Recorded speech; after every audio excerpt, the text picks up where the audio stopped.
राष्ट्रपतींना भेटून येतो आणि मग पुढचं ठरवू, पण आम्ही गप्प बसणार नाही। वनताराची चौकशी झाली, मी मगाशीच म्हटलं, वनतारा स्थापन झाल्यापासून म्हणजे बेकायदेशीरच आहे, पण किमान कार्यरत झाल्यापासून किती प्राणी आले, ते अधिकृत आले का, त्यांना परमिट होतं का, काही परदेशातनंही प्राणी आले अशी माझी माहिती आहे, ते कशाच्या आधारानं आले ह्याची चौकशी झाली पाहिजे।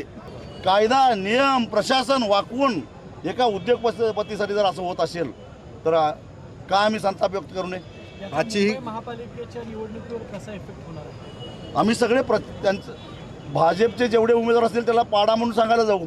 जर भाजप आमच्या धार्मिक भावनांचा आदर करणार नसेल, जे धर्माच्या आधारानं राजकारण करतात, आमच्या मंदिरांची परंपरा मोडीत काढणाऱ्या अंबानीवर काय कारवाई करणार नसतील, तर आम्ही तिथल्या मतदारांना जाऊन सांगू यांचं धार्मिकत्व, यांचं हिंदुत्व हे झूट आहे, यांनी अंबानीकडे घाण टावले।